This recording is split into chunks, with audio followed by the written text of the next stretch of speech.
कहानी की शुरुआत एक घने और सुनसान जंगल से होती है, जहां मैडी अकेली एक लकड़ी के घर में रहती है। मैडी एक जानी मानी सस्पेंस नॉवेल राइटर है। बचपन में हुई एक गंभीर बीमारी की वजह से उसने अपनी सुनने और बोलने की क्षमता पूरी तरह खो दी थी, यानी वो गूंगी और बहरी थी। लेकिन इस कमी ने उसे कमजोर बनाने के बजाय और ज्यादा मजबूत बना दिया। उसकी बुद्धि और कल्पना शक्ति कमाल की हो गई थी। नई किताब लिखने के लिए प्रेरणा पाने की खातिर मैडी शहर की भीड़-भाड़ और शोरगुल से दूर इस जंगल में आकर रहने लगी थी। वहां उसके साथ सिर्फ उसका पालतू काला बिल्ली का बच्चा रहता था, जिसका नाम था ब्लैकी। एक शाम उसकी सबसे अच्छी दोस्त और उसकी बड़ी फैन सारा हमेशा की तरह उससे मिलने आती है। दोनों इशारों की भाषा में काफी देर तक बातें करती हैं। सारा मैडी की नई किताब के अंत को लेकर बहुत उत्साहित होती है और उसे लगातार मोटिवेट करती रहती है। लेकिन अच्छी बातें ज्यादा देर तक नहीं टिकती। धीरे धीरे अंधेरा होने लगता है और सारा घर लौटने के लिए निकल जाती है। लेकिन कुछ ही मिनटों बाद एक बेहद डरावना हादसा होता है। सारा, जो अब तक अपने घर पहुंच जानी चाहिए थी, अचानक खून से लथपथ हालत में वापस मैडी के घर के पीछे वाले दरवाजे तक भाग कर आती है। वह बुरी तरह डरी हुई होती है, पूरी ताकत से कांच के दरवाजे को पीटते हुए मदद के लिए चिल्ला रही होती है। लेकिन मैडी की पीठ दरवाजे की तरफ होती है और वह कुछ भी सुन नहीं सकती। इसलिए वह आराम से अपना काम करती रहती है और उसे पीछे हो रही इस भयावह घटना का बिल्कुल अंदाजा नहीं होता। तभी अंधेरे से एक आदमी बाहर निकलता है। उसके चेहरे पर सफेद डरावना मास्क है और हाथ में एक बड़ा शिकारी चाकू। फिलहाल हम उसे सांग ब्याओ कहेंगे। वह बिना कुछ बोले सारा के बाल पकड़ लेता है और उसके पेट में बार बार चाकू घोंप देता है। कुछ ही सेकंड में सारा की दर्दनाक मौत हो जाती है। उसके बाद वह चाकू निकालकर दरवाजे के फ्रेम पर जोर से मारता है। जंगल की खामोशी में यह आवाज बहुत तेज गूंजती है, लेकिन घर के अंदर मौजूद मैडी को कुछ भी सुनाई नहीं देता। सारा को मारने के बाद वह आदमी वहां से जाने ही वाला था, लेकिन तभी उसकी नजर कांच के उस पार खड़ी मैडी पर पड़ती है। वह सोच में पड़ जाता है कि आखिर इतनी जोर जोर की आवाजों और हलचल के बावजूद इस लड़की ने पीछे मुड़कर देखा तक क्यों नहीं। अपने शक को पक्का करने के लिए वह खून से सना हुआ मुक्का कई बार कांच पर मारता है, लेकिन मैडी फिर भी कोई प्रतिक्रिया नहीं देती। अब उसे समझ आ जाता है कि मैडी सच में बाहरी है। यह जानकर उसके चेहरे पर एक खतरनाक और विकृत मुस्कान फैल जाती है। वह तुरंत घर के अंदर घुसने की कोशिश नहीं करता। पहले सारा की लाश को घसीटकर छिपा देता है और यहीं से शुरू होता है एक खौफनाक शिकार का खेल। इसके बाद मैडी वापस अपने कंप्यूटर के सामने बैठ जाती है और अपनी किताब का अंत लिखने में लग जाती है। तभी वह आदमी चुपचाप पीछे का खुला दरवाजा खोलकर घर के अंदर घुस आता है। वह बिना कोई आवाज किए मैडी के पीछे खड़ा हो जाता है। दोनों के बीच मुश्किल से आधा मीटर का फासला होता है। वह जानबूझकर अपने चाकू को धातु की कुर्सी से रगड़ता है ताकि तेज आवाज निकले, लेकिन मैडी को उसका कोई एहसास नहीं होता। उसी समय कंप्यूटर स्क्रीन पर उसकी बहन की वीडियो कॉल आ जाती है। कॉल देखते ही वह आदमी तुरंत कैमरे की नजर से बचकर एक कोने में छिप जाता है। इशारों की भाषा में बात करते हुए मैडी की बहन अचानक कुछ अजीब नोटिस करती है। उसे लगता है कि अभी अभी मैडी के पीछे कोई काली परछाई तेजी से गुजरी है। वह पूछती है, मैडी, तुम्हारे पीछे अभी कौन था?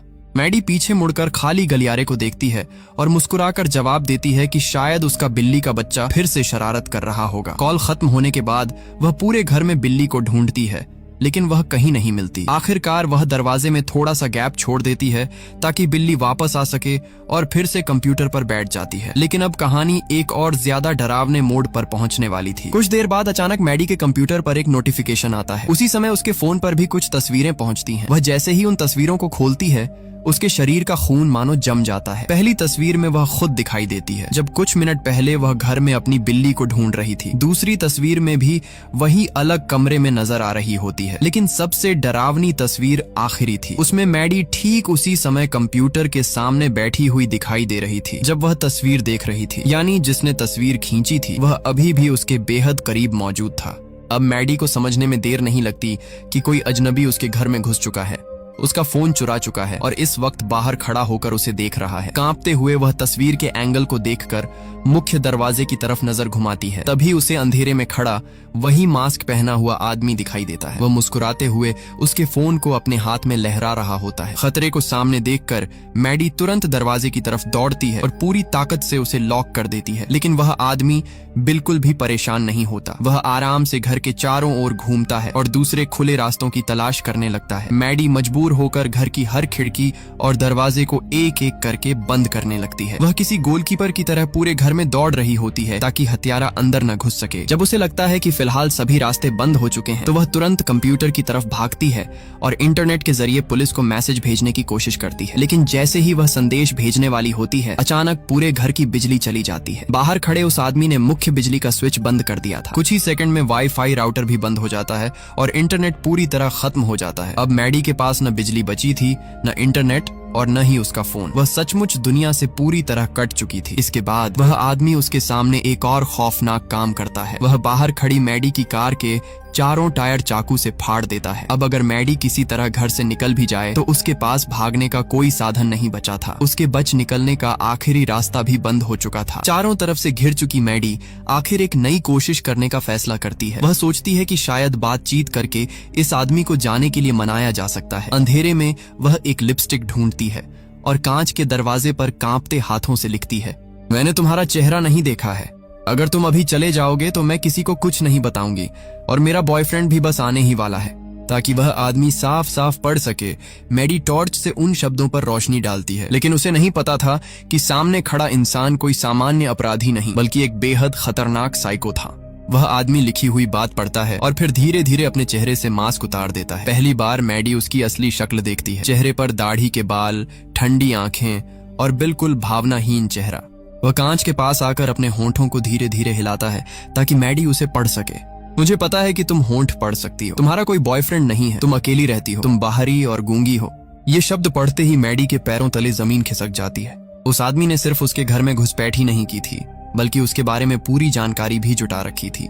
इतना कहकर वह अंधेरे जंगल में गायब हो जाता है। मैडी डर के मारे जमीन पर बैठ जाती है, लेकिन कुछ ही देर बाद खुद को संभाल लेती है। वह समझ चुकी थी कि अगर जिंदा रहना है तो उसे खुद ही लड़ना होगा। वह तुरंत रसोई में जाती है और जो भी चीज हथियार की तरह इस्तेमाल हो सकती थी, जैसे बड़ा चाकू और हथौड़ा, सब अपने साथ ले लेती है। फिर वह ऊपर वाले कमरे में भागती है, भारी अलमारी को दरवाजे के सामने लगाकर रास्ता बंद करती है और खुद कमरे के एक कोने में बैठकर हथियार कसकर पकड़ लेती है। तभी अचानक खिड़की पर जोर जोर से ठक ठक होने लगती है।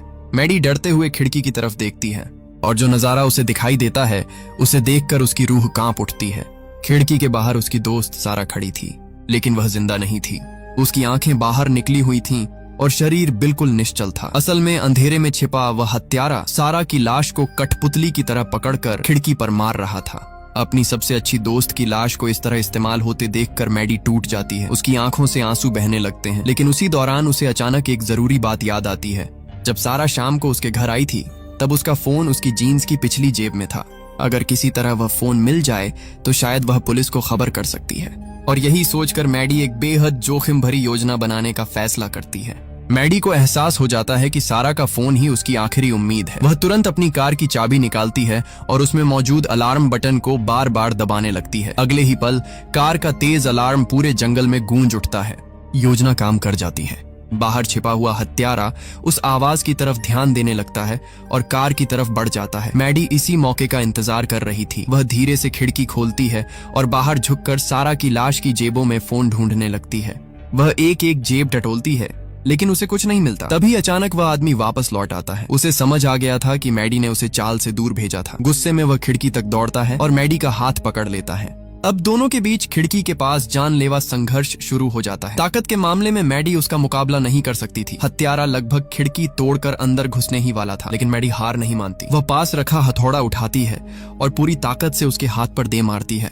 दर्द से वह आदमी जोर से चीख पड़ता है और तुरंत पकड़ छोड़ देता है। मैडी बिना एक सेकंड गंवाए खिड़की बंद करके लॉक कर देती है।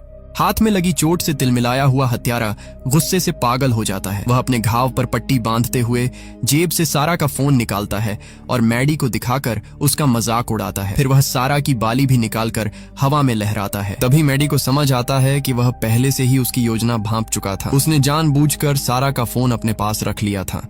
अब पुलिस को बुलाने की उम्मीद भी खत्म हो चुकी थी, लेकिन मैडी अभी भी हार मानने वाली नहीं थी। कुछ देर बाद वह घर के सामने वाले हिस्से से चुपके से बाहर निकलती है और लकड़ी के बने फर्श के नीचे छिप जाती है। उसका इरादा था कि मौका मिलते ही वह जंगल पार करके सारा के घर पहुंचे और मदद मांगे।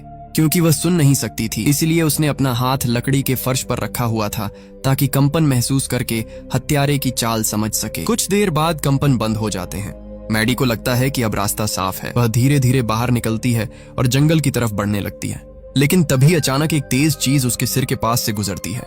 एक भारी क्रॉसबो से छोड़ा गया तीर उसके सिर को छूता हुआ पीछे पेड़ में जा धंसता है। मैडी दंग रह जाती है। वह आदमी न जाने कहां से एक खतरनाक क्रॉसबो ले आया था और किसी शिकारी की तरह ऊंचाई पर खड़ा उसे निशाना बना रहा था। अब बाहर रहना मौत को बुलावा देने जैसा था।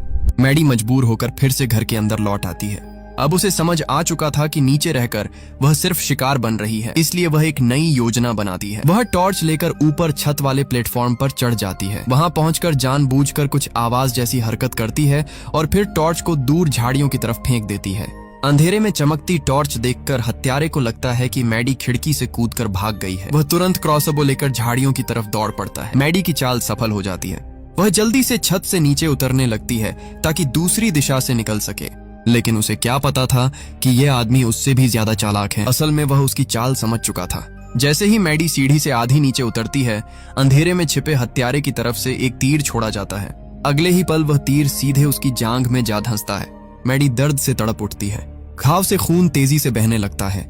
दर्द इतना भयानक था कि वह लगभग नीचे गिर ही जाती।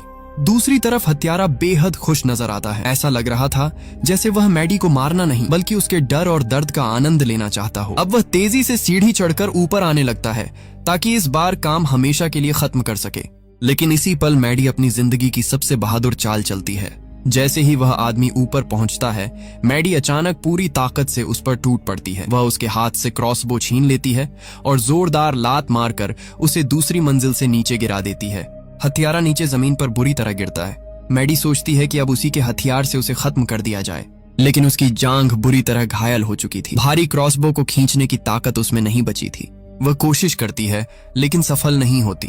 उधर कुछ ही पलों बाद वह आदमी फिर से लड़खड़ाते हुए खड़ा हो जाता है। अब मैडी के पास पीछे हटने के अलावा कोई रास्ता नहीं बचता। वह वापस घर के अंदर भागती है और बाथरूम में जाकर अपने घाव का इलाज करने लगती है, लेकिन उसे नहीं पता था कि अब कहानी एक ऐसे मोड़ पर पहुंचने वाली है जो सब कुछ बदल देगा।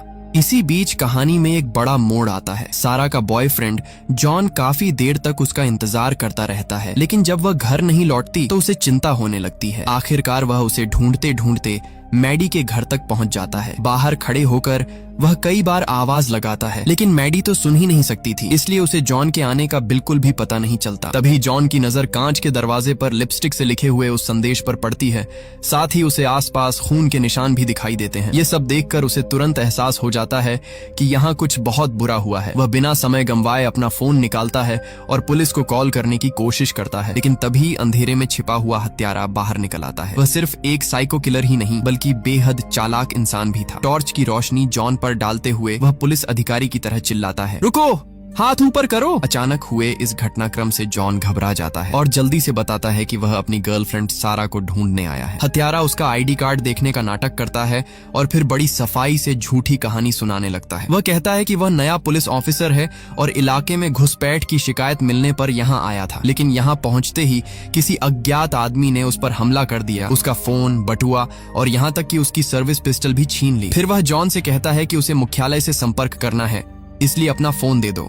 उसकी बात इतनी भरोसेमंद लगती है कि जॉन पूरी तरह तो नहीं लेकिन काफी हद तक उस पर यकीन कर लेता है और अपना फोन उसके हवाले कर देता है। हत्यारा कुछ देर फोन पर बात करने का नाटक करता है और फिर बड़ी आसानी से उसे अपनी जेब में रख लेता है, लेकिन तभी उससे एक छोटी सी गलती हो जाती है। जेब में हाथ डालते समय एक चीज नीचे गिर जाती है। जॉन नीचे देखता है और उसकी आंखें फैल जाती हैं। वह सारा की बाली थी, वही बाली जो उसने खुद उसके जन्मदिन पर उसे गिफ्ट की थी। उसी पल जॉन सब समझ जाता है। सामने खड़ा आदमी कोई पुलिस वाला नहीं बल्कि उसकी गर्लफ्रेंड का हत्यारा है। लेकिन वह यहीं नहीं रुकता। वह अपने भारी चमड़े के जूते से मैडी की उंगलियों पर पूरी ताकत से पैर रख देता है। हड्डियां टूटने की भयानक आवाज गूंज उठती है। दर्द इतना भयानक था कि मैडी का पूरा शरीर कांपने लगता है। उसका मुंह खुला रह जाता है और वह पूरी ताकत से चीखना चाहती है, लेकिन उसके गले से कोई आवाज नहीं निकलती। हत्यारा कुछ देर बाद जानबूझकर अपना पैर हटाता है और होंठ हिलाते हुए कहता है, अब ये खेल खत्म होने वाला है, मैं अंदर आ रहा हूँ। मैडी दर्द से लगभग टूट चुकी थी, लेकिन उसने हार नहीं मानी। वह अपनी बची हुई ताकत से दरवाजे को फिर से लॉक कर देती है। फिर अपनी बुरी तरह कुचली हुई दाहिनी हथेली की तरफ देखती है। इस बार उसकी आंखों में डर नहीं था, वहां सिर्फ गुस्सा और हत्या का जवाब देने का इरादा दिखाई दे रहा था। वह अपने घायल हाथ से बहते खून को उंगलियों पर लगाती है और कांच के दरवाजे पर बड़े बड़े अक्षरों में लिखती है, डरपोक। ये सिर्फ एक शब्द नहीं था, यह सीधे हत्यारे के अहंकार पर हमला था। एक ऐसा आदमी जो खुद को ताकतवर शिकारी समझता था, उसे एक घायल, बाहरी और गूंगी लड़की ने डरपोक कह दिया था। यह पढ़ते ही वह पूरी तरह पागल हो जाता है। गुस्से में वह अपनी कार के पास भागता है और वहां से एक भारी लोहे की रॉड उठा लाता है। फिर पूरी ताकत से कांच के दरवाजे पर वार करना शुरू कर देता है। मैडी समझ चुकी थी कि अब आखिरी मुकाबला करीब है। वह शांत होकर अपने कंप्यूटर के पास बैठती है और तेजी से टाइप करना शुरू कर देती है। वह लिखती है, वह आदमी लंबा है, गोरा है, चेहरे पर दाढ़ी है, उसके दाएं कंधे में तीर का घाव है और बाएं हाथ पर हथौड़े की चोट लगी हुई है। अगर मैं मर जाऊं तो यह जानकारी पुलिस तक पहुंचा देना। इसके बाद वह अपने परिवार के लिए भी एक संदेश लिखती है, मम्मी, पापा, बहन, मैं आप सबसे प्यार करती हूँ। अगर मैं मर जाऊं तो याद रखना कि मैंने आखिरी पल तक लड़ाई लड़ी थी, मैं डर कर नहीं मरी। यह सिर्फ एक सुसाइड नोट नहीं था, यह उसके संघर्ष का ऐलान था। संदेश लिखने के बाद मैडी एक तेज फल काटने वाला चाकू उठाती है और घर के बाथरूम में जाकर छिप जाती है। उसे पता था कि उसकी हालत अब सीधी लड़ाई लड़ने लायक नहीं रही। उसकी जांघ में तीर लगा था, हाथ टूट चुका था और काफी खून भी बह चुका था। इसलिए वह जगह का फायदा उठाकर घात लगाने का फैसला करती है। लेकिन हत्यारा भी कम चालाक नहीं था। वह मुख्य दरवाजे से अंदर आने के बजाय घर के दूसरे हिस्से से चढ़कर ऊपर वाली खिड़की से अंदर घुस जाता है। फिर बिना कोई आवाज किए धीरे धीरे बाथरूम तक पहुंच जाता है। मैडी का पूरा ध्यान बाथरूम के दरवाजे पर था। क्योंकि वह सुन नहीं सकती थी, इसलिए उसे जरा भी अंदाजा नहीं था कि मौत उसके ठीक पीछे खड़ी है। हत्यारा चुपचाप बाथटब के अंदर खड़ा होकर उसे देखने लगता है। उसके चेहरे पर जीत की मुस्कान फैल जाती है। उसे लगता है कि अब खेल खत्म हो चुका है। वह धीरे धीरे झुकता है और मैडी की गर्दन के पास गर्म सांस छोड़ता है। लेकिन अगले ही पल कुछ ऐसा होता है जिसकी उसे उम्मीद नहीं थी। जैसे ही गर्म हवा मैडी की गर्दन से टकराती है, उसका शरीर तुरंत खतरा महसूस कर लेता है। बिना एक पल गंवाए वह नीचे झुककर पलटती है और हाथ में पकड़ा चाकू पूरी ताकत से हत्यारे के घुटने में घोंप देती है। चाकू सीधे उसकी घुटने की हड्डी के पास धंस जाता है। दर्द से वह जोरदार चीख मारता है। मैडी इस मौके का फायदा उठाकर बाथरूम से बाहर निकलती है और लंगड़ाते हुए लिविंग रूम की तरफ भागने लगती है। लेकिन अब उसका शरीर जवाब देने लगा था। जांघ का घाव, टूटा हुआ हाथ और लगातार बहता खून उसकी ताकत खत्म कर चुका था। वह कुछ कदम ही दौड़ पाती है कि अचानक उसके पैर जवाब दे देते हैं। वह जोर से फर्श पर गिर पड़ती है। उसकी नजर धुंधली होने लगती है। दूसरी तरफ घायल होने के बावजूद हत्यारा फिर से उठ खड़ा होता है और लंगड़ाता हुआ उसकी तरफ बढ़ने लगता है। अब उसे लगता है कि आखिरकार वह इस लड़की को खत्म कर देगा। फर्श पर गिरी मैडी की हालत बेहद खराब हो चुकी थी। उसकी जांघ में तीर का गहरा घाव था, हाथ की उंगलियां बुरी तरह टूट चुकी थीं और लगातार खून बहने की वजह से उसका शरीर जवाब देता जा रहा था। उसकी आंखों के सामने सब कुछ धुंधला होने लगा था। दूसरी तरफ घायल हत्यारा लंगड़ाता हुआ उसकी तरफ बढ़ रहा था। उसकी आंखों में सिर्फ नफरत और हत्या की प्यास दिखाई दे रही थी। वह अपने हाथ में चाकू उठाता है और मैडी को खत्म करने के लिए आखिरी वार करने की तैयारी करता है। लेकिन ठीक उसी पल मैडी की नजर रसोई के पास रखे एक बड़े कीटनाशक स्प्रे पर पड़ती है। अपनी बची हुई सारी ताकत जुटाकर वह उसे उठाती है और सीधे हत्यारे के चेहरे पर स्प्रे करना शुरू कर देती है। तेज केमिकल उसकी आंखों में भर जाता है। दर्द और जलन से वह तड़प उठता है। उसके हाथ से चाकू छूट जाता है और वह अपनी आंखें पकड़कर जमीन पर गिर पड़ता है। मैडी यहीं नहीं रुकती। वह तुरंत पास रखा एक हाई वॉल्यूम स्मोक अलार्म उठाती है और उसका टेस्ट बटन दबा देती है। अगले ही पल पूरे घर में बेहद तेज और कान फाड़ देने वाली आवाज गूंजने लगती है। अलार्म की आवाज इतनी तेज थी कि किसी भी सामान्य इंसान के कान सुन्न हो सकते थे। लेकिन यही वह पल था जब मैडी की सबसे बड़ी कमजोरी उसकी सबसे बड़ी ताकत बन गई। जो आवाज बाकी लोगों के लिए असहनीय थी, उसका उस पर कोई असर नहीं हो रहा था। फिर भी हत्यारा शारीरिक रूप से उससे कहीं ज्यादा ताकतवर था। दर्द और शोर के बावजूद वह अचानक मैडी पर झपट पड़ता है और उसे जमीन पर दबा देता है। अगले ही पल उसके दोनों हाथ मैडी की गर्दन पर कस जाते हैं। वह पूरी ताकत से उसका गला दबाने लगता है। मैडी छूटने की कोशिश करती है, लेकिन उसकी ताकत बहुत कम हो चुकी थी। धीरे धीरे उसके शरीर से ऑक्सीजन खत्म होने लगती है। उसकी आंखों के सामने अंधेरा छाने लगता है। उसी दौरान उसके दिमाग में कई तस्वीरें घूमने लगती हैं। उसे अपने माता पिता की मुस्कान याद आती है, अपनी बहन के साथ बिताए पल याद आते हैं, सारा की दोस्ती याद आती है और जॉन की कुर्बानी भी। लेकिन मरने से ठीक पहले उसके अंदर जीने की आखिरी चाह फिर जाग उठती है। संघर्ष करते हुए उसकी उंगलियां किसी ठंडी धातु की चीज से टकराती हैं। वह एक मेटल का वाइन ओपनर था, जिसे शाम को वाइन की बोतल खोलने के लिए इस्तेमाल किया गया था। मैडी अपनी बची हुई सारी ताकत एक जगह इकट्ठा करती है। फिर बिना एक सेकंड गंवाए उस वाइन ओपनर को उठाकर सीधे हत्यारे की गर्दन में घोंप देती है। नुकीला धातु का हिस्सा उसकी गर्दन की मुख्य नस में धंस जाता है। अगले ही पल खून तेज दबाव के साथ बाहर निकलने लगता है। हत्यारे की आंखें फैल जाती हैं। उसे यकीन ही नहीं होता कि जिस लड़की को वह पूरी रात कमजोर समझता रहा वही उसकी मौत का कारण बनने वाली है। उसके हाथ धीरे धीरे मैडी की गर्दन से ढीले पड़ने लगते हैं। कुछ ही पलों बाद उसका शरीर पूरी तरह निढाल होकर जमीन पर गिर जाता है। आखिरकार वह साइको किलर जो लोगों को मारने में मजा लेता था, एक ऐसी लड़की के हाथों मारा जाता है जिसे वह सबसे कमजोर समझ रहा था। काफी देर तक मैडी वहीं पड़ी रहती है। फिर वह धीरे धीरे उठती है और हत्यारे की जेब से अपना फोन निकालती है। कांपते हाथों से वह 911 पर कॉल लगाती है। वह कुछ बोल नहीं सकती थी, इसलिए फोन पर कोई शब्द नहीं कहती, बस कॉल चालू छोड़ देती है ताकि दूसरी तरफ मौजूद लोग समझ सकें कि कुछ गंभीर हुआ है। इसके बाद वह अपने घायल शरीर को संभालते हुए धीरे धीरे उस डरावने लकड़ी के घर से बाहर निकलती है। उसके कपड़े खून से सने हुए थे, शरीर पर अनगिनत चोटें थीं और चलना भी मुश्किल हो रहा था। आखिरकार वह घर के बाहर बनी सीढ़ियों पर बैठ जाती है। उसके आसपास अब भी वही जंगल था, वही रात थी, वही खामोशी थी। लेकिन एक चीज बदल चुकी थी। अब उस खामोशी में डर नहीं था, अब वहां सिर्फ सुकून था। जिंदा बच जाने का सुकून, अपने लिए लड़ने का गर्व और यह एहसास कि चाहे हालात कितने भी बुरे क्यों ना हों, इंसान आखिरी सांस तक लड़ सकता है। फिल्म के अंत में यही संदेश सबसे ज्यादा असर छोड़ता है। जब दुनिया आपको कमजोर समझे, जब हर रास्ता बंद नजर आए और जब सामने सिर्फ अंधेरा दिखाई दे, तब भी हार मान लेना जरूरी नहीं होता। मैडी ने आखिरी पल तक लड़ाई लड़ी और इसी वजह से वह जिंदा बच पाई। यही वजह है कि यह फिल्म आज भी सबसे बेहतरीन सर्वाइवल थ्रिलर फिल्मों में गिनी जाती है।